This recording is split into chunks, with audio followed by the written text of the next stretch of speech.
Welcome, everybody, to the Redzone Report, brought to you by PLB Sports and Entertainment, the makers of Josh's Jacks, the Diggs 14 line of hot sauces, and the Josh Allen JA17 line of coffees.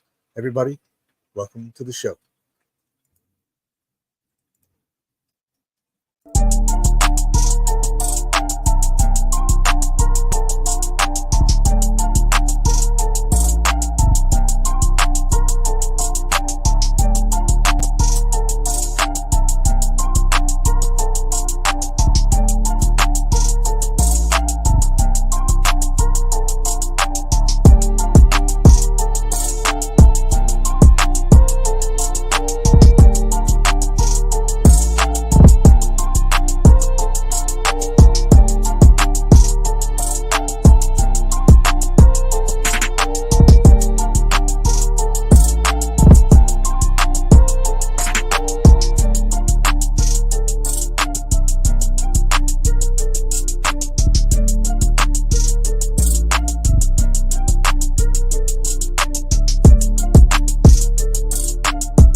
Welcome, everybody, to the Redzone Report.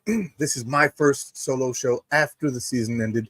Skip last week. We had the championship games going on, so I didn't do a show last week. And next week is a Super Bowl, so next week I will not be doing a show either.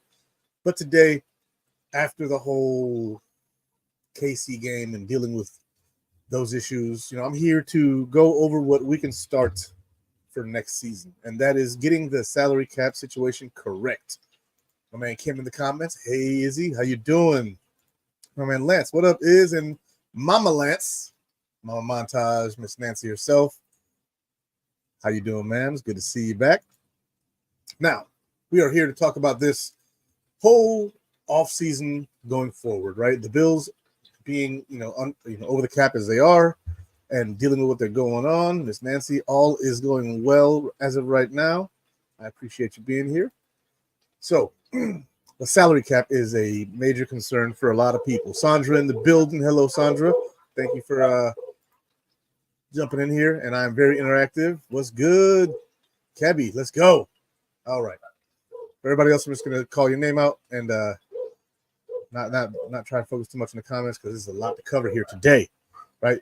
There are 12 players currently on the roster who can affect the roster going forward, whether it's being re-signed, restructured, cut, or extended. And so with those 4 different options for all these players, we're really going to get to see how these Buffalo Bills get things done this offseason. And I don't know if everybody knows the 12, but I know that a lot of people, a lot of Bills fans know that there are quite a few guys who, are on the chopping block, on the extension block, on the restructure block, and on the re-sign block, to bring them back. And so everybody on here is either restructure, extend, or release. And then after that, we can kind of go into the obscurity of re-signing people who are no longer under contract. And I don't have any of their names, but I know that I, along with other Bills fans, have those names in mind. The Leonard Floyds, the AJ Epinezas of the world, the Gabriel Davises, the guys who were no longer under contract with the Buffalo Bills, and it is what it is. So let's see what we got, and we're going to start off. I'm going to take a look at something real quick while I go, over a couple more things. The obvious ones are, the Tre'Davious Whites of the world, the Nyheim Hines of the world, the Deontay Hardys of the world. Those guys are the ones that are probably going to get the most talking time. Those guys are the guys that, we don't know if they're going to be here next year, but we all have a good feeling as to which way or the other. Some of those guys are 50-50, like Tre'Davious White, I believe, is 50-50. And I'm just going to take a look and see what our cap number is. Buffalo Bills. As of right now, for the 2024 season salary cap, we are minus 51 over the cap. as of now, according to Spot Track, and then according to Over the Cap, the Buffalo Bills are, let's see. Yep. So numbers are the same, so there's no need to keep Spot Track open because the one I'll be using for this breakdown will be Over the Cap because they have a better tool. And so let's see what we got going on. Drinking a little Pepsi here. One of my vices, Pepsi. Let's do it. Okay. So these players are ordered in importance and money, right? So money isn't the overall thing. I believe that the importance that they hold to the team is going to hold more value in these talks, right? Excuse the dogs. They're probably freaking out, people walking their dogs or driving by. First player, highest importance on this list. Also a pretty good sizable cap difference, whether we keep him or cut him or extend him. Left tackle, Deion Dawkins, right? So if we cut him today, dead cap is $11.739 million.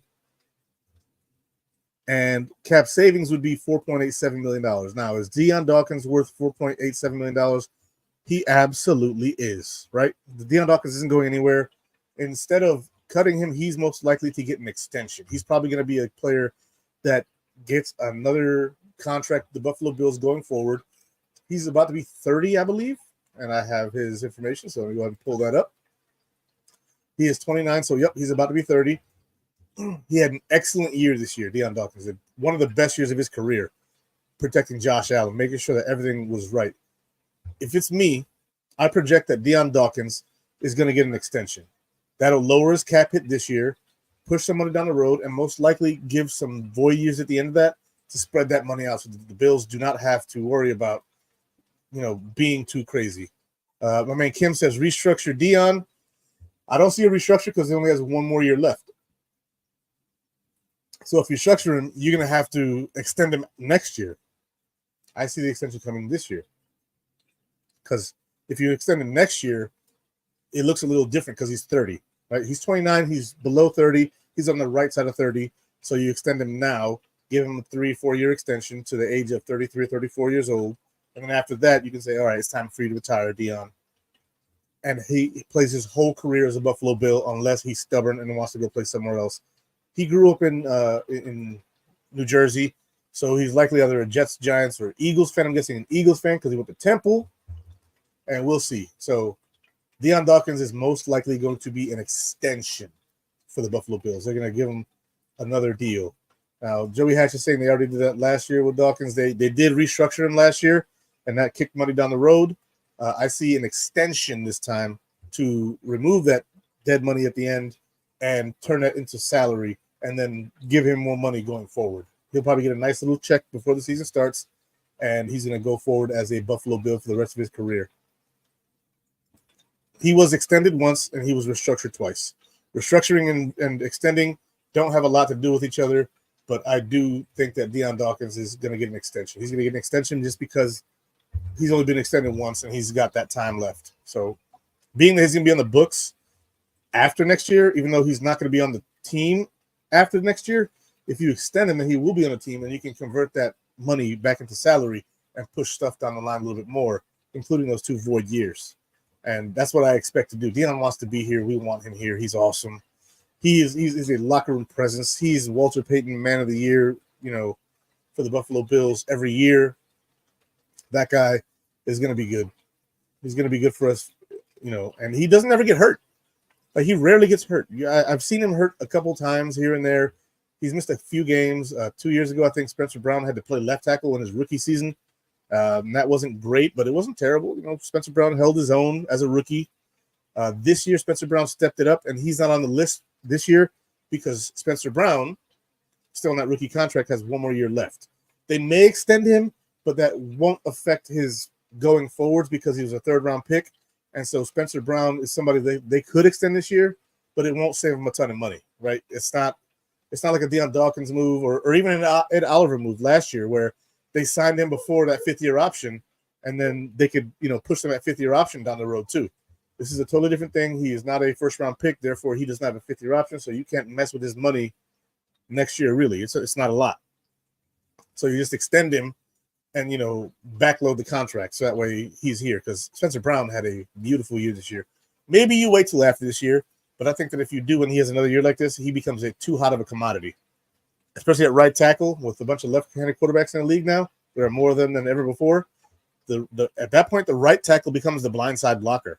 And so teams like the Dolphins, who have Tua and are probably going to extend Tua, are going to look for right tackles. And Spencer Brown may potentially be a premier guy if he has another step forward going next year. Because last year, with the injured back and no preseason, he played pretty reasonably not good, right? It was not good, but it was reasonable as to why, because he was injured.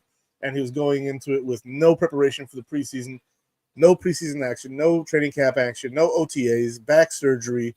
He looked like a statue out there. And this year, much improved. So you could see Spencer Brown get that treatment too, but he's not on this list because he's not money-wise there, but importance-wise, I think Spencer Brown is there. That's the only reason why I'm mentioning Spencer Brown. But Deion Dawkins is probably going to get an extension. And after I'm done with all the players, I'm going to go into the calculator on Over the Cap, and we'll go through that whole exercise. All right, so next player on the list, everybody loves him. No one wants to see him go, but the reality is it may have to happen. It may have to happen, and that's cornerback Tre'Davious White. His dead cap hit is $10.369 million. We'll just round it up to $10.37 million. And Tre'Davious White, cap savings of $6.1-ish million. The question is Tre'Davious White worth the $6.1 million or $6.08 million, right? It's a big deal. Tre'Davious White suffered the torn ACL. He came back the next year. He didn't look good. But then he came back this year, and he looked damn good. And then he tore his Achilles. Now, here's the specificity of this injury with Tre'Davious White. An ACL is a 9 to 12 month recovery time, and an Achilles is a 4 to 6 month or 5 to 7 month recovery, and he did it week 5, right? So that's basically the rest of the season to recover. Then he's got the off season, and then he's got training camp, OTAs, preseason to fully recover from the injury. My man Robbie's in the house. Let's go, baby. So, no, they have to figure this out before roster cutdowns, right? So they're basically only counting the top 51 contracts on the roster, and they have to be under the cap by the time, I believe, the preseason starts. Don't quote me on that. I think it's June 1st or something like that. Maybe. I'm not positive, so don't quote me, but there's some wiggle room there, so to speak, right? And so they're going to get it all figured out, but there's a lot of guys that they can do stuff for now that they know they're going to do stuff for and make it work, right? Tre'Davious White can take a pay cut, right? Cutting some of that salary money down, but it's going to be a tough decision with Tre'Davious White. I'm seeing Bills Mafia Pride saying if we keep White, he needs to restructure and may move to safety. I don't think that's in the cards for Tre'Davious White. I think that a restructure or a re-sign or a pay cut is going to be in the books for him if he's on the roster. If he's to be cut or traded, we'll save $6 million and move forward with Rasul Douglas as CB1, which this year he looked fine as CB1. And you maybe draft another guy, or you count on Benford, who's looked excellent this year. We had 3 corners in the top 32 of PFF's grading ranking system, and that was Christian Benford, Taron Johnson, and Rasul Douglas. So there's a lot to be happy about. But if we can have Tre'Davious White and Rasul Douglas, you could potentially move Benford to safety, where I think he would be a monster because of his speed, athleticism, knowledge of zone coverage, studying of the game. Benford is a guy who I could see. So there's that. Roy Collins says, I don't see anyone trading for Trey's contract. So here's the thing. If they trade for Trey's contract, that $10 million of dead cap space is gone. We eat that, and they only take on the 6. I could totally see somebody trading for that because they wouldn't have to take on that $10 million because that $10 million is all guaranteed money that was already paid by the Bills. So if you can get something for him, if you're going to cut him anyway, you can get a 3rd or 4th round pick for Trey White. Take the pick. Take the pick. They're pretty good in the 3rd and 4th round, drafting wise. So, yeah, I could totally see it happen. And here's the thing: the out for his contract is this year, which is this number here. If we were to wait till next year, if we kept him one more year, didn't work out, we cut him next year, we save like $10 million, $12 million next year, and cutting him next year. So the out is this year in his contract, written in the way it is. But if they wait till next year, which is why I'm not saying absolutely cut him, because you still have an out next year, they save a bunch of money next year. And so it's kind of a win-win, whether depending on how you look at it. If they restructure him, half of that, $10 million there, or I guess they would split that and the difference from next year, and then it would drop to like 7 this year and jump up to 7 next year, and then you'd save, $7 to $8 million next year. Either way, the Bills can make it happen with Tre'Davious White if they really want to go forward with Tre'Davious White. Personally, I would hate to see him go, but I would understand because of business decisions. But it sounds like all options at One Bills Drive are pointing to keeping Tre'Davious White on this roster and retaining him to be CB2, because obviously Rasul Douglas has earned CB1. The problem is Christian Benford has also earned CB2. He's earned it. He's gone out there and he's put up the tape. He's done his job. He's caught interceptions over guys like Tyreek Hill.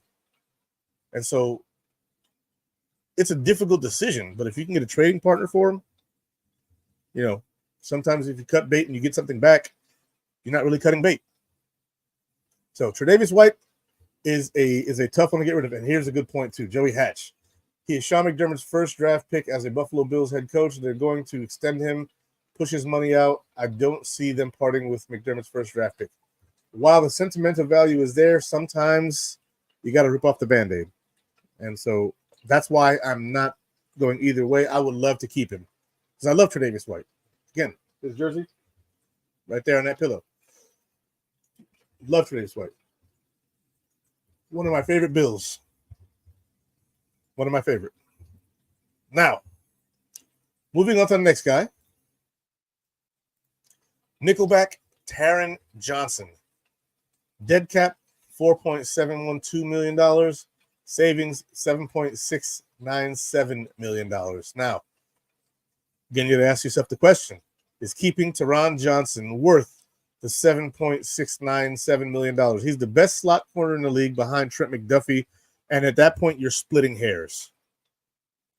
You're really splitting hairs with Taron Johnson being the best or second best nickelback in the NFL. Taron Johnson is going to get an extension. He is, 28 years old? 27 years old, right? He's got one more year left on his contract, which takes him to the age of 28. I give him a 4-year extension. His value is at about $13.14 million per year. I don't think that's accurate, being that he's a nickel. And so being a nickel, I'd see his money looking more like 11. And being with the Bills, I think he'd take 11. I think that's where he would take 11 per year. He likes it in Buffalo. Buffalo drafted him. We took our shot on him. 5th round pick out of Weber State. The kid has been given all the opportunities, and he has excelled at them. Taron Johnson is an extension candidate just as much as Deion Dawkins is. To me, he's just not as important to the team as Deion Dawkins, which is why he's 4th on the list behind 3rd on the list behind Tre'Davious and Deion. Taron Johnson is a beast. He's basically a glorified linebacker who's actually a cornerback. He's basically our will linebacker, or sometimes he's our Sam, depending on where the tight end's lined up. He can cover, he can blitz, he can tackle, he can catch, he bats passes, he forces fumbles, he recovers fumbles. Deion Dawkins is basically a miniature Matt Milano. Taron Johnson is super important to this team, and I don't see a future where he is not a part of the Buffalo Bills.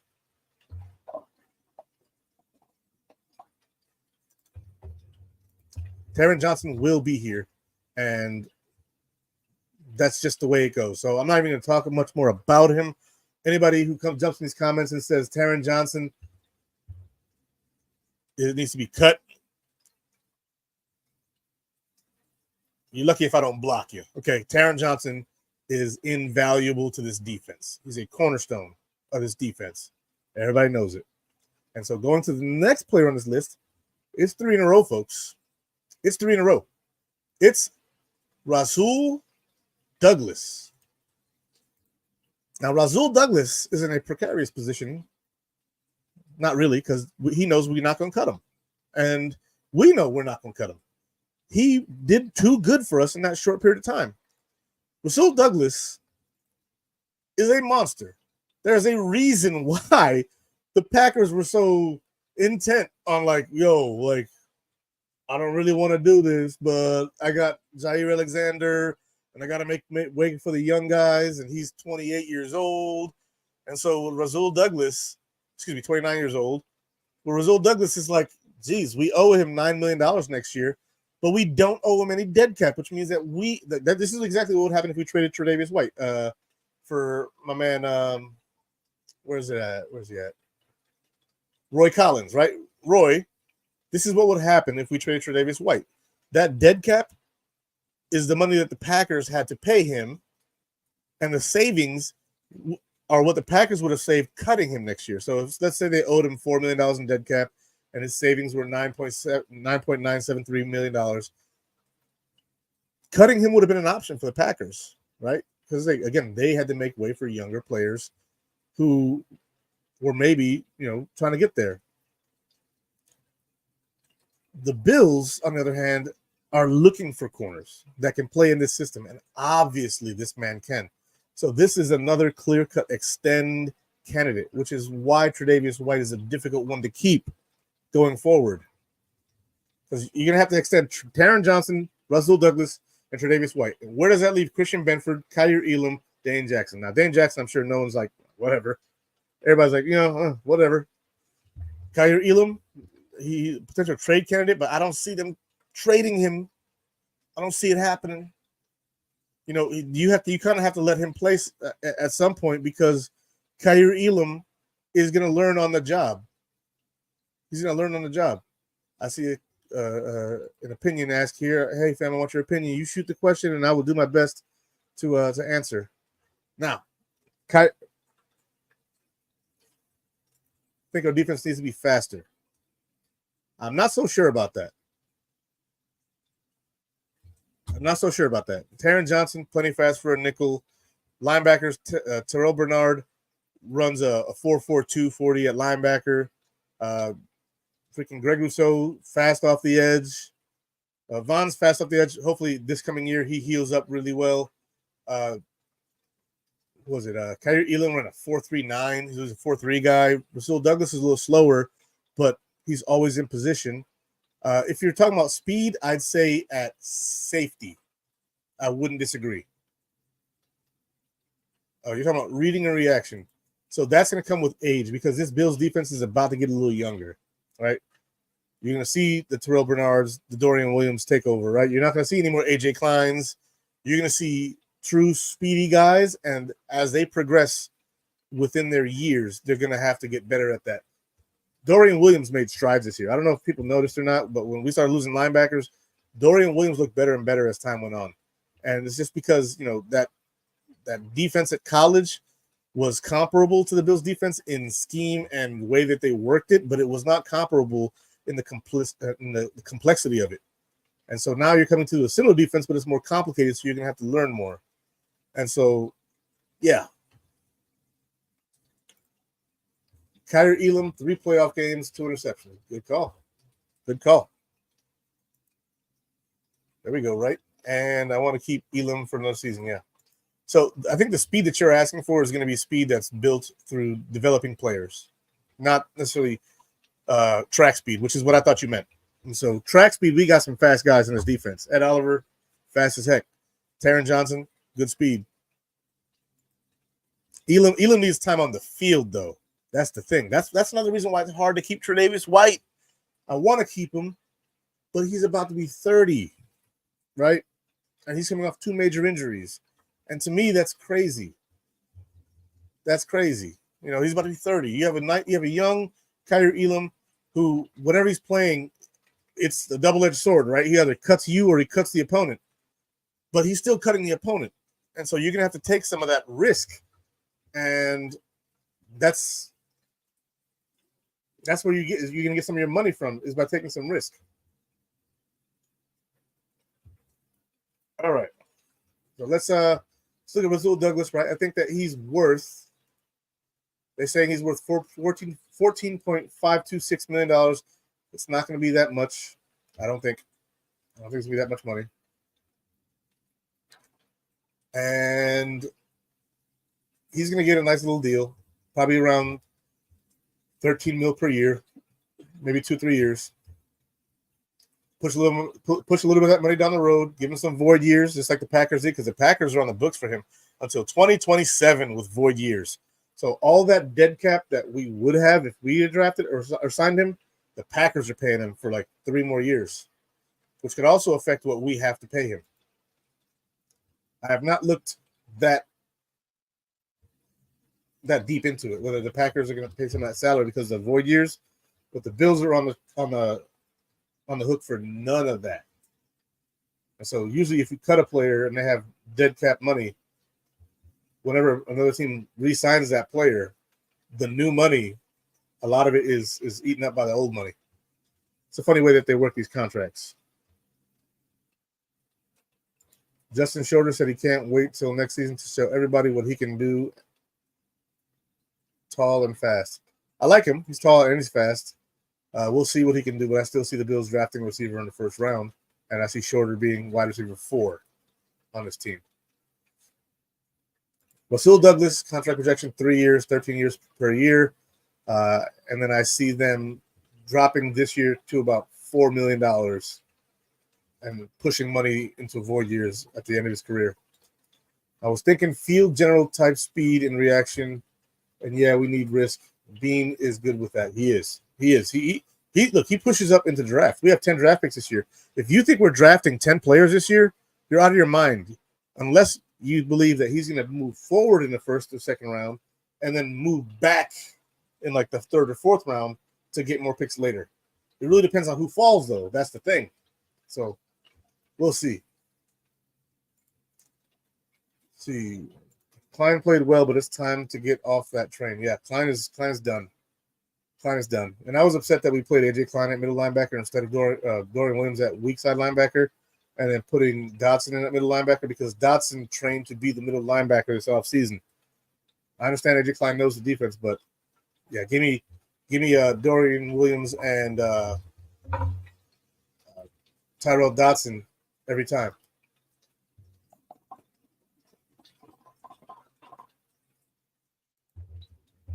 Now, moving on to the next player. This is an important one because he's spoken about this. Like, he's had an interview in the media, and he understands that it's business, and he won't be mad if he's released or traded, and that is center Mitch Morse. Very important. This offensive line this year was much improved. Mitch Morse played very well. He is getting up there in age. He is 31 years old, so he'll be 32. He hasn't had a concussion in a couple years, from what I remember. He didn't have one last year or this year, but he had a few the year before and the year before that. When he first came to Buffalo, his first couple years, we had some scares going on, right? His projected value is $5.574 million, and this year he is scheduled to make, his cap number is 11.5. So they could theoretically extend him a year or two if they want to save some money. But if they cut him, they save $8.5 million. $8.5 million. Now, you have to ask yourself, is he worth $8.5 million? I don't know. He's 31 years old, and he's somebody you could move on from, or you can extend a couple years, put a couple voids on there, and, be happy with the center that you have. We do have Ryan Bates on the squad, who plays inside offensive line, left, right, and center. So we'll see. I like Mitch Morse, but that cap hit there is going to be something to focus on because he knows that it puts him on a chopping block. With his cap number being 11.5 and 8.5 of it being money you can get back, it's a thing. It's a thing. So this is something the Bills and Mitch Morse are going to have to talk about. Maybe he takes a pay cut to stay. Maybe he takes a small extension to stay. But those are basically the options, are pay cut or extension, because I don't think anybody's going to trade for him, because that cap savings is the contract they're going to take on, that $8.5 million. That $3 million we would have to eat. So it wouldn't be a big deal for us, but it would be somebody who really, really, really needs a center. And our compensation will probably be a 5th or 6th round pick. It wouldn't be anything special for a player who's as good as Mitch Morse. Do you think the Bills will at least draft 2 receivers in the draft? I don't think they'll draft at least 2, but I think they will draft at least 1. I'm hoping 1st or 2nd round. The 1st, 2nd, and 3rd rounds of this draft are packed with great receivers. I'm hoping some way, somehow, Roma Dunze falls. I'm hoping that, he has a rough combine or pro day or something like that and just falls to like 22 and the Bills jump up and snag him. I would love that. I think the Bills need to get themselves a wide receiver 2, potential future 1, and look towards the future, right? Somebody who's going to be the incumbent to Stephon Diggs. So when Stephon Diggs steps away, that kid's moving into their 5th-year option. He's going to extend them, draft another one, and keep that cycle going. That's the best way to do it. That's how the Packers have done it with, the Devontae Adams, the Jordy Nelsons, the Donald Drivers back in the day. The Packers have always had, and the Steelers too, always had great receivers like that. They had Santonio Holmes, and they had Plaxico Burress, and then Santonio Holmes. And then they had Antonio Brown. Not Antonio Brown. There's another fast guy, really fast guy. He went to the Dolphins. I forget his name. They had that guy, and then they had Antonio Brown, and then they had Juju Smith-Schuster, and now they have George Pickens. Like, they always find a way to get those contracts to cross and then move forward. The George Pickens one didn't do that so much, but they did get Deontay Johnson, and so the Bills can start doing that. Mike Wallace, they said in the comments right there, Mike Wallace. That boy was fast, but when he left Pittsburgh, the hands kind of betrayed him. Right? The Steelers, they did that. They would stack receivers, boom, and in year 3 or year 4 of that receiver's contract, they would draft another one, and they were just humming all the time, just humming all of the time. Saying, "Are you kidding? Milano was great." Who said anything about Milano? Oh, here we go. This might be taboo, but Milano seems to be injury prone. Think we should try a trade or what? He's great. No, I don't think we should try a trade. He had some injuries early in his career. Then last year he was an all-pro, didn't get hurt at all. This year he got caught between a bunch of fat guys and they broke his leg.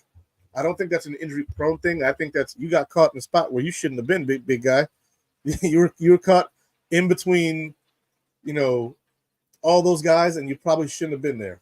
And that's what cost him this year. It wasn't an ACL. It wasn't a sprained ankle. It wasn't anything crazy like that. He ended up in the pile, and the pile, snapped his leg.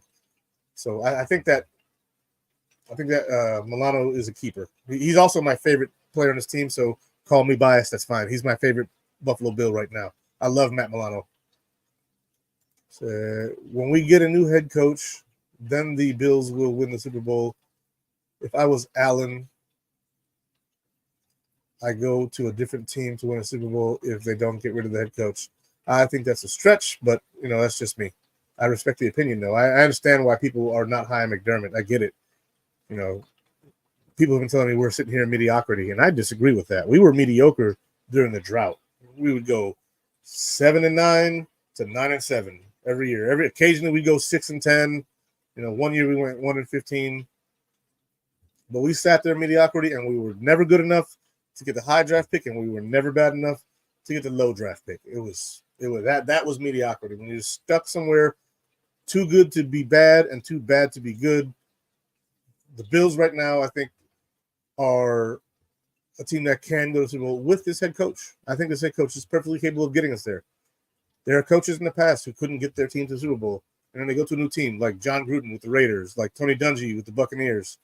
When Dungy ended up going to the Colts, won a Super Bowl. When Gruden left the Raiders and went to the Bucks, won a Super Bowl. You know, when Andy Reid left the Eagles, went to the Chiefs, won a Super Bowl. That happens. You know, do you want to be that team that? Okay, let me put this hypothetical out here. Let's say the Buffalo Bills fire Sean McDermott next year, right? They fire him. Sean McDermott then goes to, say, a team who's got a coach on a hot seat. Let's say the Steelers and Mike Tomlin part ways. He goes to Pittsburgh. Pittsburgh then drafts a quarterback, and he takes that team to the Super Bowl and they win the Super Bowl. How bad would you feel? Like, that was our guy. We let him go.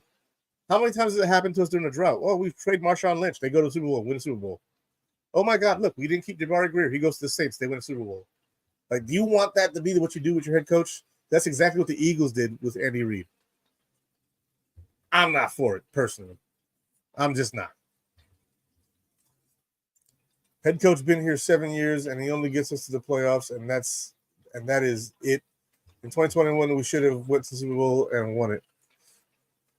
I mean, that's not a terrible opinion to have, you know.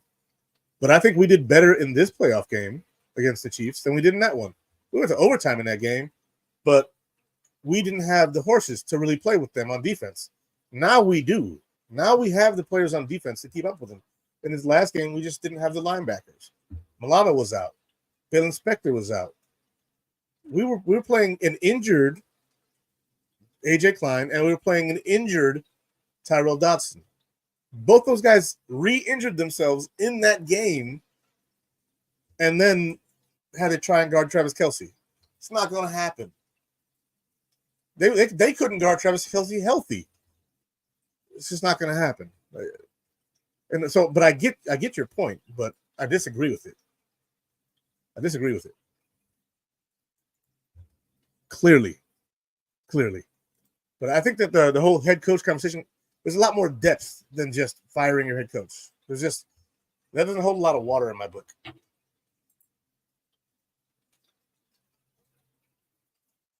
It's like what do you expect to happen?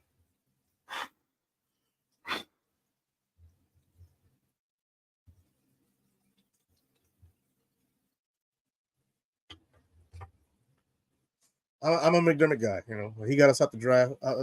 I'm rocking with him. That's just it, you know. And we've gone to the playoffs every year except one, and that was the $55 million over the cap year. It is what it is. He's not getting fired. He's not. And I think if Allen doesn't win a Super Bowl with the Bills before his contract is over, he's gone. But luckily, we have 4 more years of that contract. We'll see. So yeah, we'll see. Time will tell, buddy. I'm not against you, but I'm not with you in this point. I just want you to know that. Like, I don't look at your opinion and say, well, that's stupid. It's not. But I also don't think it's correct. So I don't want you to think I'm trying to like belittle you or anything. I agree with you to a point, but I think that if we fired McDermott, this would result in him winning a Super Bowl with somebody else and us sitting here holding the bag of shit. Okay? It's like, I don't want to hold this, but you got it. So that's it. All right. Next player, Jordan Poyer, beloved safety, all-pro, clearly taking a step back physically, but mentally still sharp. Jordan Poyer is a guy I could see. Here we go. Coaching is a huge problem. I disagree. I think coaching is solid here. It is a problem. I don't think it's a huge problem. I think that's something they can grow from and learn from. Just like Josh Allen, when he was a rookie player, he had his issues, right? And then he moved forward and got better. I think the same thing goes for coaches. You live and you learn. Now, Jordan Poyer's dead cap hit this year is $2 million. His cap savings is $5.72 million. I like Poyer as a box safety going forward, and that's it. He can blitz. If we're running a big nickel and you want to take Taron Johnson out and give him a break, I put Poyer in there. My man Bill's Mafia Prod says get rid of Poyer. He's a shell of himself. He is a shell of himself, but mentally he's still there. He can still tackle. He can still blitz, and he can still rush. He can cover the flats. But he can't cover deep. right? He can't cover deep, and that's just the reality of it. He's not a deep safety no more. And so Jordan Poyer, box safety only if they were to keep him, and he's going to have to take a pay cut. But I do see them cutting him.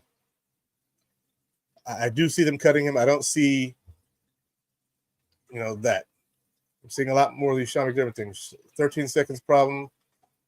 Oh, well, hope the Bills win. I mean, again, that's one thing that happened, and you learn from it and you move on.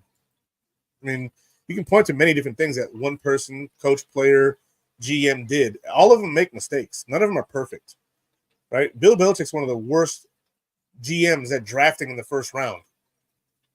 If you go look at his hits in the first round for his entire career, not great. Really not great.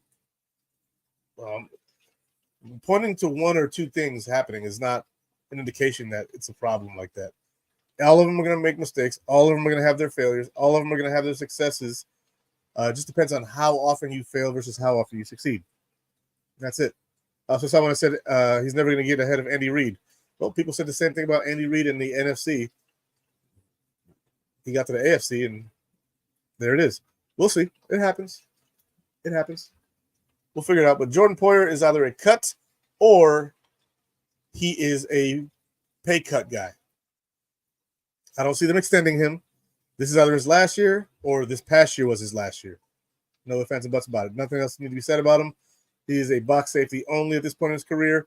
And the next player on the list is somebody who I don't see us getting rid of. He's not super important to the team outside of special teams and big formations. And that's fullback Reggie Gilliam. Now, a lot of teams don't run with fullbacks no more. But I love me some Reggie Gilliam, man. I love me some Reggie Gilliam.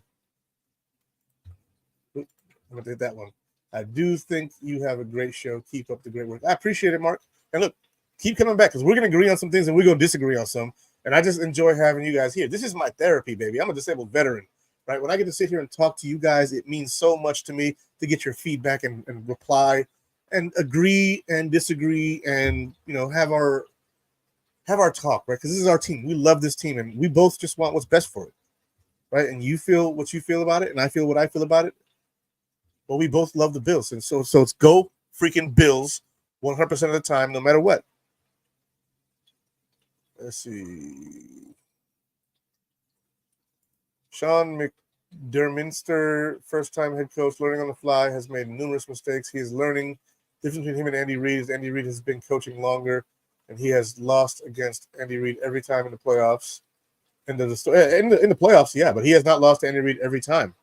And the playoffs are not the only thing that's important. In fact, Andy Reid's beaten everybody in the playoffs. John Harbaugh, Sean McDermott, Mike Tomlin. Like, name a head coach that he hasn't beaten in the playoffs. I'll wait. This is just the reality of it. He's going to improve and improve and improve, and hopefully, eventually he'll get past Andy Reid. I think if we have Matt Milano and Terrell Bernard in this game, which we didn't, so that this is just an if. I don't think the game's as close as it was, and I think we win by 10 points. I think we win by 10 points if we have our linebackers healthy. But we didn't. We have two slow-ass injured linebackers that were in there who aren't starters. Granted, Tyrell Dodson had a good year. He's one guy, and he was injured. And he's not a coverage guy. He's just not. Don't care if we beat Kansas City in the regular season.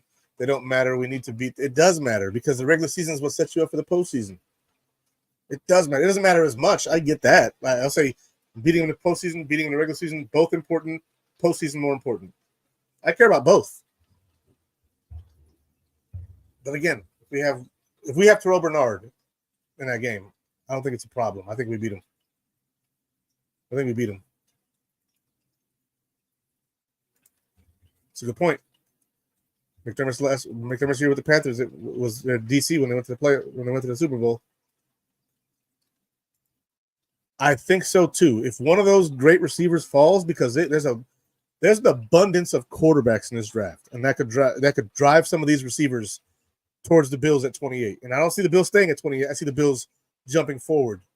I see the Bills trading maybe their third round pick and maybe next year's third round pick to get up maybe 3 or 4 spots, maybe even 8 spots to try and get in a Dunze or something like that. I don't see us getting one of those top 2 guys, Neighbors or Marvin Harrison. You have to trade the whole freaking farm for that. But yeah, McBean's always trading up, man. He doesn't stay in the same spot. He just doesn't do it. It's not in his nature. He's aggressive. But back to Reggie Gilliam. Special teams, amazing. Gets on the field, tackles. I think he's more important on special teams than Saran Neal, Tyler Matakevich. This year, he's made more impact on special teams, and he's just an outstanding player. Outstanding player. I like Reggie Gilliam. I don't see him going anywhere. I think he'll stay on this deal here. They can save some money by getting rid of him, but to me, again, he's worth more than Matakavich's and the Saran Neals of the world. So he stays. Reggie Gilliam is 26 years old, 6'1", 255. Boy is a tank. Boy is a tank. And so I don't know if the juice is worth the squeeze on a release of Reggie Gilliam. So yeah, I like me some Reggie Gilliam. So didn't the Bills use a lot of 3 down linemen instead of 4? So they did use 3 down linemen, but they did have 4 linemen out there. It's just one of them didn't have his hand in the dirt. Every now and then you have Rousseau out there with his, standing up, or you'd have Von Miller out there standing up instead of, hand down. But it's still basically running the 4-2-5 or the 4-3, 4-2-5 most of the time. But yeah, they did run a lot of 3-4 concepts in there. But that's just really when Bean wanted to be aggressive and get after the passer or shut down a run lane on the outside.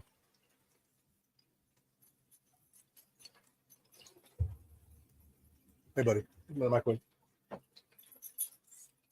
Microwave.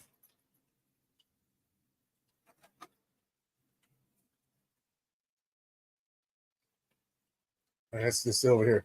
Don't worry about it. All right. Sorry. Son's asking questions. But yeah, he did use a lot of those concepts. So I think if Miller don't perform this year, it's time to move on. So we can move on after this year. There is an out in his contract after this year. We can't move on from before this year because that's a $33 million cap hit, which is why he's not on this list. But next year, there's an out. And yeah, I'm all for it too. I'm with you guys. But Reggie Gilliam, I like him. I hope he stays. Now, here's one that I think everybody's going to be in agreement on. We brought him in.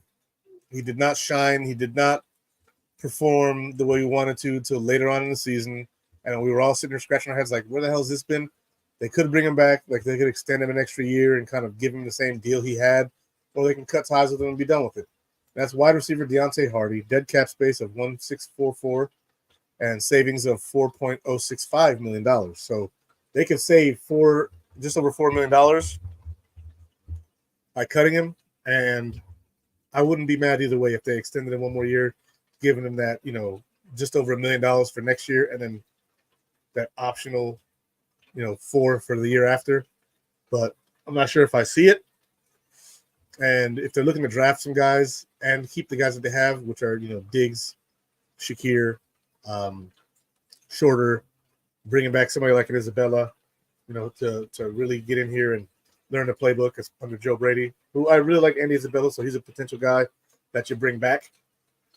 He didn't get the opportunities he deserved, I think, but you know what? That's how the NFL works. You don't always get the opportunity. Sometimes the luck just falls to you. And so I see Hardy, to me, was a Parrish remake, Speed and Vision by Grant Darts. Hey, man, you're not wrong. But Deontay Hardy was a bit of a letdown. He did have that punt return in that Dolphins game that really sprung us. And then in the playoffs, he had a couple of good catches where he got some yak. Maybe Joe Brady can use him better. I'm not sure. Joe Brady's defense or offense is going to be different from Dorsey's. It won't be totally different. He'll still use some of the same concepts, but you're going to see some of that LSU Joe Burrow stuff that they use down there, along with some running ability from Josh Allen, which Joe Burrow has some running ability. Believe it or not, Joe Burrow's faster than Josh Allen. He runs like a 4.49, which I did not know until I looked at it. Someone told me he's faster than Josh. I was like, no way. However, he's also more fragile than Josh, so do with that what you will. But Deontay Hardy, he is 26 years old, so he's fairly young. His valuation is $1.199 million per year. If they thought that they could do something with him, I wouldn't be mad at him, but we'll see. All right, so next player on the list, because there's not a lot to say about Deontay Hardy. We said it. It wasn't great. Is Nyheim Hines. Now, Nyheim Hines is a $500,000 cap saving or cap hit, dead cap wise, and then his cap savings is $4.66 million. So if we cut him outright, we save $4.66 million. Do I think we're going to cut him outright? No. I think we'll probably extend him for a year, maybe two, depending on his medical progress. The Bills will try to lower that money he's getting paid because it's not our fault you got hit by a jet ski. Granted, tragic event, super sad it happened. Couldn't have happened to a nicer guy, honestly. Very nice guy. But, business is business, and it is what it is. He's 27 years old. He'll be 28 next year. He's 5'9", 197, and they have a valuation on him. I don't see a valuation on him. Anyways, he's a good player. He's from NC State. I live in North Carolina. NC State is about an hour from where I live at, so I like Hines. If they want to lower that cap hit, save a little money, fine. That's up to them, though. I don't feel good or bad about it. I'm indifferent. Whatever they do about Nyheim Hines is what they do. Personally, I would cut him, but that's just me. I got guys like Johnson out there who just played for us, and Ty Johnson to me had a really good year. He showed us that he can play in this offense, and give me that. There we go. Look at that. Bills Mafia Prods. Re-sign Johnson and McKenzie for cheap to replace him.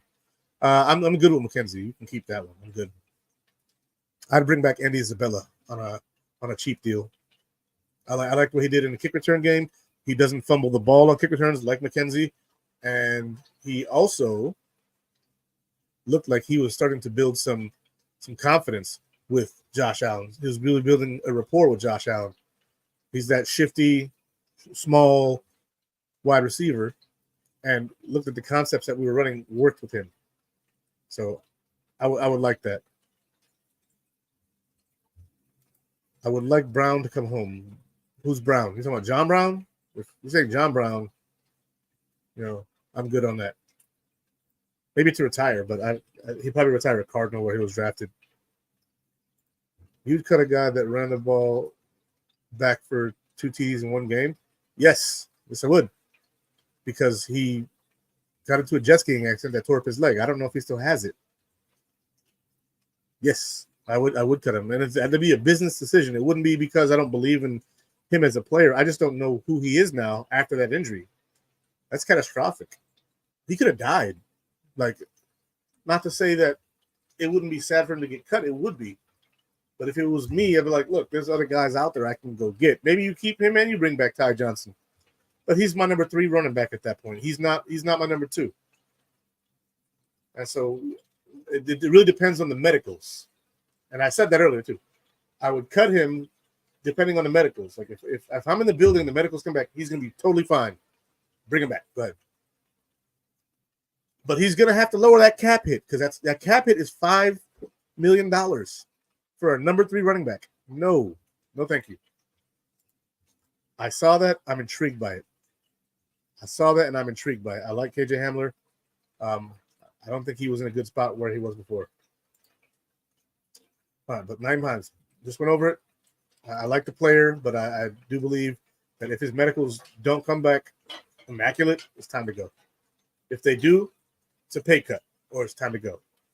Bean has said he's coming back. Okay. That means that he has a plan to make it work. And so if that's the case, I trust in Brandon Bean. Saran Neal, dead cap, $533,334 cap, dead cap, and his cap savings of $2.88 million. I like Saran Neal. As a special teams guy only. But with this contract here, it's either pay cut time or it's get cut time. We have other players, young players, who are going to be coming out in the draft who can play teams. I asked him to take a pay cut for it. Build Mafia Prods. Just comment just popped up. I've been asking for Neil to take a cut for 3 years now, or to be cut. Okay, we're not talking the same thing. I'm saying you take a pay cut or you get cut. That's just it.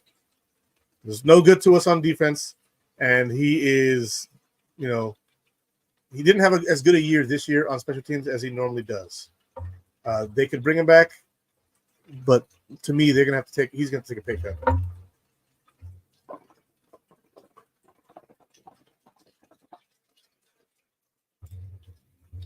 That's just the way it is with me. He's taking a pay cut or he's gone. Again, there's not a lot to talk about with him because he doesn't do anything on defense. And the next guy, Damar Hamlin. All right, so the story of Damar Hamlin is a both tragic and old one now. I think most Bills fans are over it. I love the guy because he's a Buffalo Bill. And last year in 2022, not 2023, 2022, before the injury, he did well subbing in for Micah Hyde when he was out. He did well that year. Since the injury, since the commotio cordis, and I'm happy he's alive and with us. I'm happy that the Bill staff was able to take care of that. I'm happy that the University of Cincinnati Hospital was able to get him. But it's time to move on. It's time to rip off that Band-Aid. And if somebody else wants to give him a shot, then that's fine. In my opinion, his being on this team this year was specifically for media purposes so that the Bills don't look like heartless sons of bitches to cut the guy who just died on the field for you. And they said, no, he made it on his own accord. I don't believe you, Buffalo Bills. I don't believe you. He was inactive most weeks. I think 11 or 12 weeks of the year, he was inactive. And he was only active when certain players got injured. I like him. I like the person. I like the story. But I don't like the football player anymore.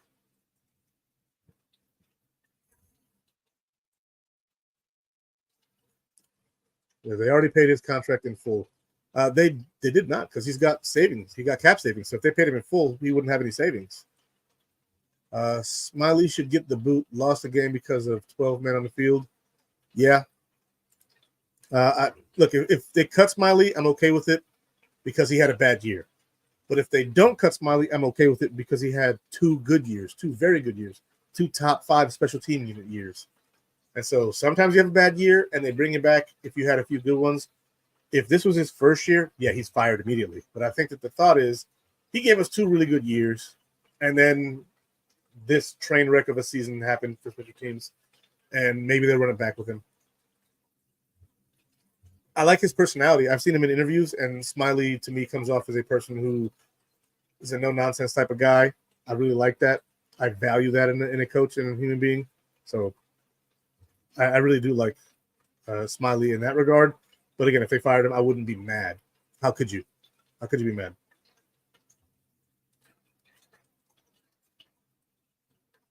We hardly punt outside of, you're not wrong, but still, like the special teams is his responsibility. It's just like the defense was McDermott's and the offense was Dorsey's until we fired him, and then it became Brady's, and Brady outshined Dorsey, thus winning the job to become the offensive coordinator. And the defense improved, a bit under McDermott, except for the injury part. Like, to me, the star of this defense is going to be Bobby Babich. I've been saying it for a long time. I know a lot of people were like, they should have put him on TV more this past year. I was like, no, because if you did, he'd have got signed by somebody else quickly, potentially as a head coach. And we couldn't block that. We could block the defensive coordinator by making him defensive coordinator. But we couldn't block someone saying, we want that guy to be our head coach. That guy knows what the hell he's talking about. That guy's got charisma. He's got pizzazz. He knows what he's talking about. Bobby Babich Jr. is a superstar in the making. I've said it before, and I'll say it again. But yeah, Damar Hamlin, got to go, buddy. And Tommy Doyle. He is a backup tackle. He's been with the team for a while. He's been injured. His dead cap is only $79,000. Cap savings of $1.055 million. I cut Tommy Doyle now. He's been injured. To me, he is the injury-prone guy on the team. He's the guy. He's the guy who's always hurt. Bad knee, ankle injuries. Plus we found our swing tackle, right? We got our two starters in Spencer Brown and Deion Dawkins. We have our swing tackle in, Vandermark. I didn't put Vandermark on this list, even though we can save the same amount of money. Vandermark is going to be on this team. He played very well when Deion, cut his hand. Didn't notice a difference. I'm sure if you have a much bigger sample size, you'll notice a difference. But Ryan Vandermark played very well, and that to me makes Tommy Doyle expendable, which puts another easy $1 million in the Buffalo Bills coffers, and allows the Bills to move on to Ryan Vandermark as the 1 second.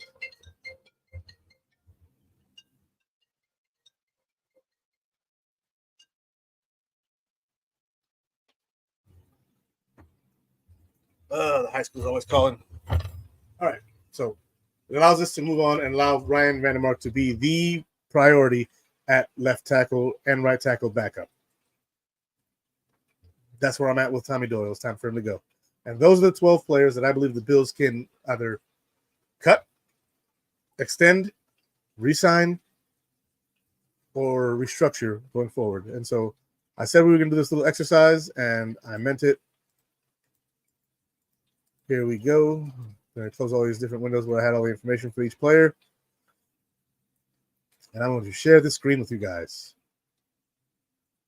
It's time for Hamlin to move on. Being nice, don't win games. It's a business. Exactly. Joey Hatch. Bobby Babbage gets more from his players. Yes, he does. Bobby Babbage gets way more from his players. And Bobby Babbage is... Here's the story of Bobby Babbage. He was our safeties coach for a while. He was our assistant safeties coach first. Then he became the safeties coach. His dad was the linebackers coach. While he was a safeties coach, Jordan Poyer and Micah Hyde made Pro Bowls and All Pros. Jordan Poyer, a first-team All-Pro. Micah Hyde, a Pro Bowl, and a second-team All-Pro. His dad retires. He gets promoted to linebackers coach. Matt Milano makes All-Pro. Matt Milano and Tremaine Edmonds, I believe, under him, both made Pro Bowls. Matt Milano was a first-team All-Pro, by the way. It was the first team. It was him, Bobby Wagner, Fred Warner, and Roquan Smith, I believe. Yeah, he was in that company once Bobby Babbage took over at linebacker.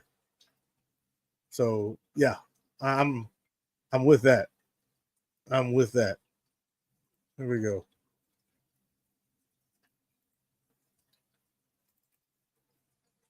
And we are sharing.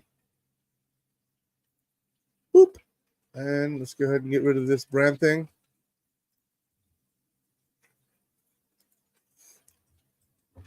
And you don't need to see my face because you can barely see it anyway. Now, this here is the Buffalo Bills salary cap calculator. You can, in these slots, cut players. You can cut them, trade them, cut post June 11th, trade post June 11th, restructure, extend. And so with Josh Allen, it's a restructure. It's going to happen. Saves the Bills $23 million. And that puts the Bills at $28 million over the cap. Stephon Diggs, he's probably going to get a restructure as well. Submit that. Boom. Bills are now at 14 over the cap. Von Miller is not going to be extended or cut. We're not doing anything with him. He's going to have the same contract he has now. Deion Dawkins. So I see an extension for Deion Dawkins. All right, and this, you guys can use this tool too. This is free. It's over the cap. I see the Bills extending Deion Dawkins for 3 years. And his value was, well, let's say $13 million. Let's put him at $13 million.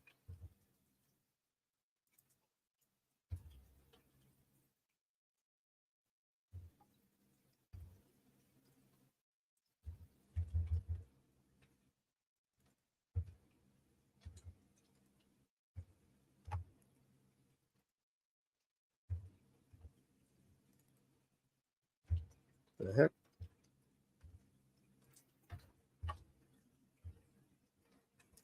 We'll say his signing bonus is half of this year's base salary, or we'll say $5 million of it, right? So $5 million base salary.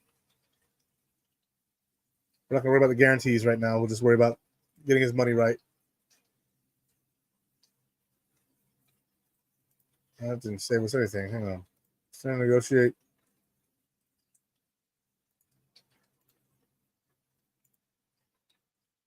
Huh.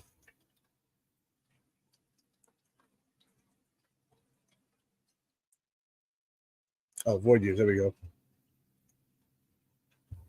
2 void years. So we'll say $10 million in salary that year.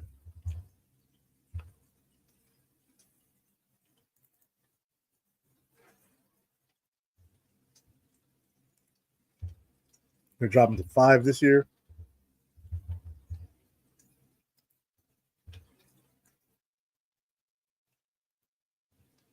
And we're going to keep going up.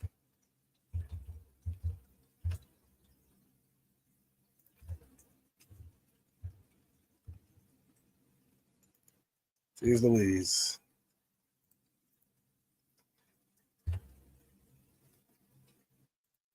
All right, we're going to give him that $5 million bonus. Saves equals about $3 million. Boom. Tre'Davious White. So if we did what I said, which is cut him because we have so much other talent at the corner position, we cut him post June 6th, submit, boom, drops the Bills to just over $1 million in dead cap. Okay? Just over $1 million in dead cap. Or in being over the cap. Dawson Knox. You restructure him. Matt Milano. Restructure him. Taron Johnson. You're going to extend him.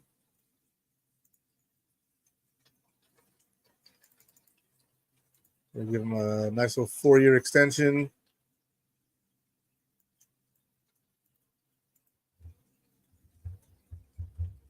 Say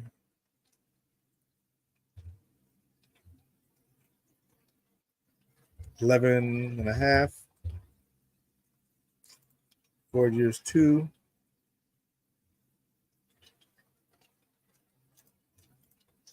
Boom. His number's going to go up every year.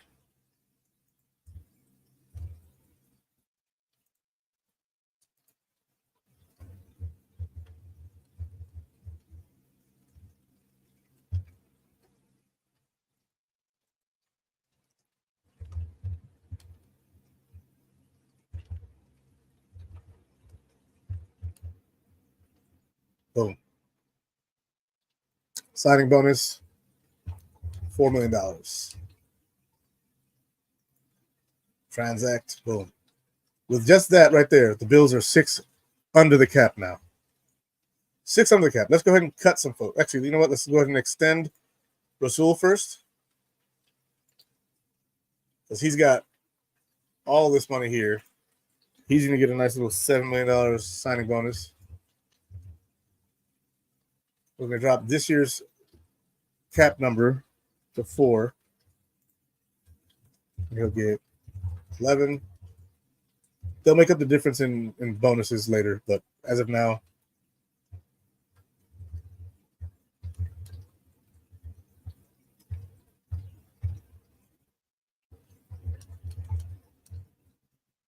boom. Transact. Now 9 over or 9 under. So we have cap space. Restructure Ed Oliver saves us $3 million. Boom. Restructure Jordan Poyer. He's a cut. Boom. It's gone. Deontay Hardy. Cut. Gone. Ryan Bates stays. Naeem Hines. Again, I say cut. Tyler Bass. We don't save anything cutting him, so he stays. Rousseau, Elam, Saran Neal. Cut him. Kincaid, Reggie Gilliam, Sam Martin. We could cut Sam Martin, but I don't see it happening. It only saves us $500,000.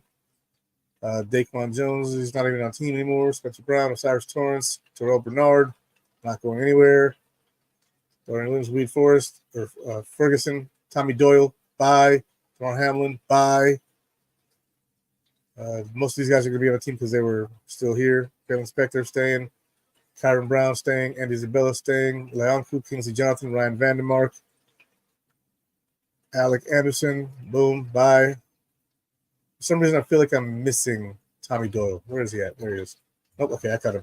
So making just these cuts and extensions here, the Bills now have $33,978,000 in cap space. And I made that quick because I know it's not exciting to sit here and watch that.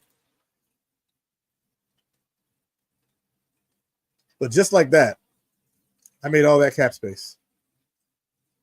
See, I think we need to draft Xavier Legette from South Carolina in the draft. I also want to see how Justin Schroeder does this year. What do you think about this? I like Legette. He's a big guy. I think he's like, 6'2", 6'3", like 220 pounds. He's fast. He's physical. He's good at high pointing the ball. To me, he's a little bit better of a prospect than Quentin Johnston was last year, who got drafted by the Chargers out of TCU. I do like Legette as a proper player to be on this team. Let me go ahead and remove that. That's been there the whole time. All right. So if I go down in the comments and see what else we got. His wrist can't catch a ball with an injured wrist. Izzy tearing this cap up. Look, there are ways to make this work, and I don't have to do all of what I did. I didn't cut Mitch Morse. I didn't, get Von Miller a restructure. Let's say we keep Tre'Davious White. Let's say we keep him. Right, we undo that, and we extend him for like a year. All right, so he's on the roster until 2025. He's 29 years old. Let's say we give him a year and a void year. Signing bonus of $6 million. We give him the same amount in 2026 that we gave him this past year. And boom.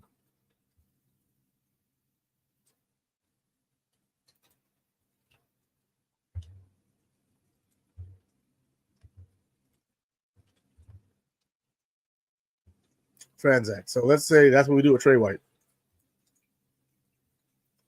$22 million under the cap. It really just depends on how they want to slice it and who they believe in. I appreciate that. For me, with Trey White, it's a cut. And I do it post June 11, save the most money, spread that dead cap out. If you restructure Josh Allen's contract, who tries to do everything he can for this team, and you don't restructure Von Miller, that's bullshit. It's not. Here's the reason why. If you restructure Von Miller, after that, next year, that out his contract is basically null and void, and we can't get out of his contract next year. So you basically have to eat his deal this year in order to get out of it next year. And so Josh Allen restructuring has nothing to do with anything other than giving him his base salary as a bonus, so that way the cap hit this year drops. He's basically going to restructure every year. It doesn't change his monetary intake. It just changes how they pay him. And so if they restructure Josh Allen, he's still going to get paid all the money in his contract. All they're doing is changing base salary to bonus salary. That's it. So what they'll do is they'll take money from the remaining 4 years of his contract, the remaining 3 years of his contract, because this was the first year of his extension, right? So they'll take money off those remaining years, write him a check, or money off this year, excuse me. They'll take money off of this year, write him a check for that amount of money. In this case, it would be $23.1 million. Write him a check, and then that money gets spread throughout the remaining 3 years of his contract. So you would not restructure Von Miller. It doesn't make sense to restructure Von Miller because then you can't get out of his contract next year. you'd be pushing that money down the line. That's what a restructure does. It doesn't take away money. It just pushes it down the line. And so you don't want to just be pushing money down the line on a player you don't intend to keep in the long run. Josh Allen, we intend to keep in the long run. Von Miller, we do not. And so you don't extend him or restructure him, because then you're just kicking that can down the road. And that's a can that you don't want to keep kicking. But the Josh Allen can is one you do. And so that's why you do not restructure Von Miller. You just can't do it. It doesn't make sense to.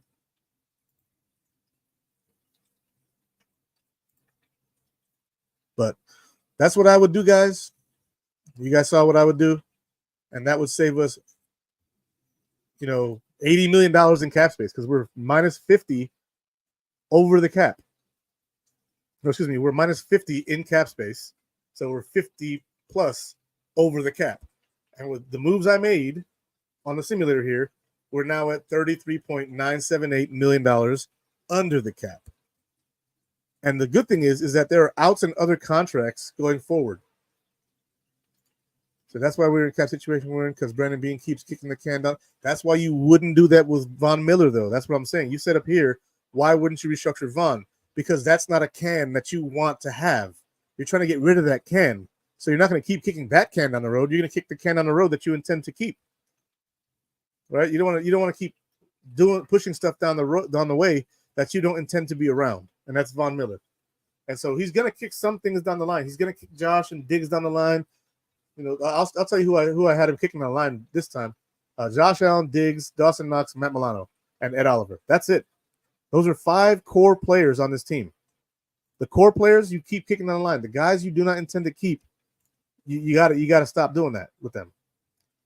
See, Brandon Beane keeps kicking the can down the road.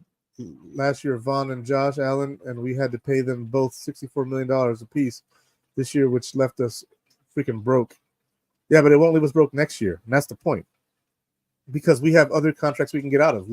So let's say we don't restructure Knox. Okay? So if we don't believe that Dawson Knox is a guy who is going to be on the team long term, you don't restructure him, and you still have $27 million over or under the cap, right? So you have $27 million to spend this coming year. So if you don't intend to keep Knox past next year, then you would not kick that can down the road, and then you're only doing 4 people. Then next year there's an out in Dawson Knox's contract. Many ways to skin this cat. I suggest you get on this website and try using the tool and see what it really means. Because it doesn't mean what everybody thinks it means. Now, if you look back at this website here, on the right-hand side are the free agents of the Buffalo Bills. Gabriel Davis, Taylor Rapp, David Edwards, who I would bring back. I would extend David Edwards for another year. Maybe 2. Boom. Signing bonus, $250,000. Boom. Takes us down to $27,497 million. Probably going to bring back Shaq Lawson. These are a bunch of cheap contracts over here that you can re-sign. AJ Epinesa, another guy people want to keep, extend. They say he's worth about $5 million per year. So you give him a nice little signing bonus of $202,000 or $2.5 million. Boom. You give him 2 years or 3 years, excuse me. This is AJ Epinesa. Screw it, I'm going 4 years. $5 million a year. You're gonna get $4 million year 1. 425. The next year, 450. Not 250. 450.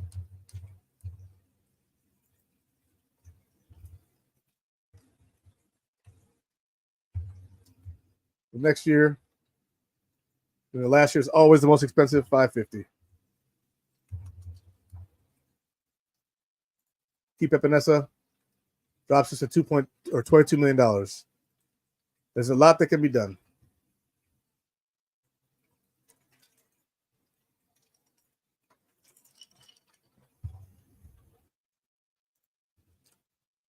Well, Brandon got us into the sticky situation, and you need to be the Magic Man. He will.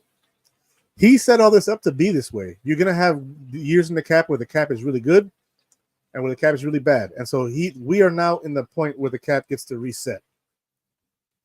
It's gonna take for you to cut some guys who aren't gonna be around anymore.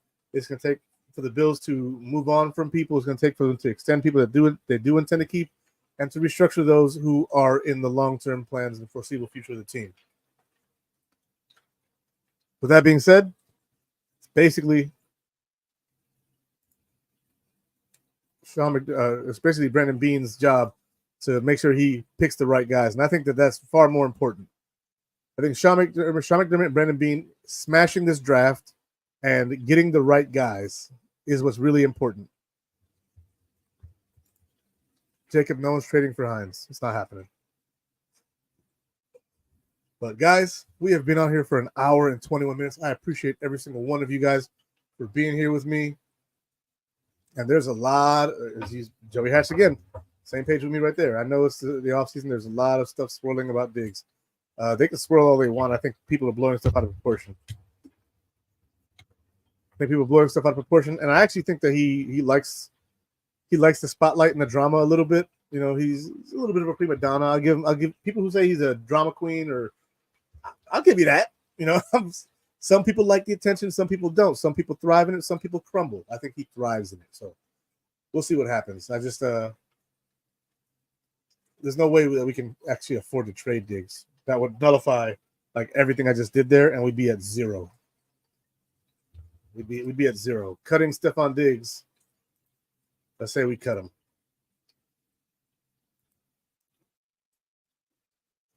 $30 million in dead cap space.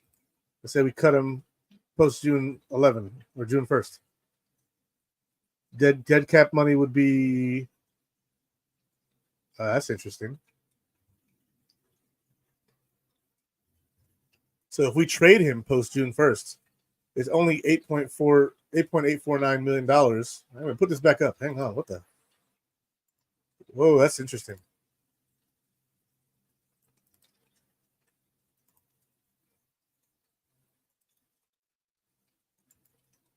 So look at the Diggs number here, if you guys can see it. Let me see if I can't zoom in.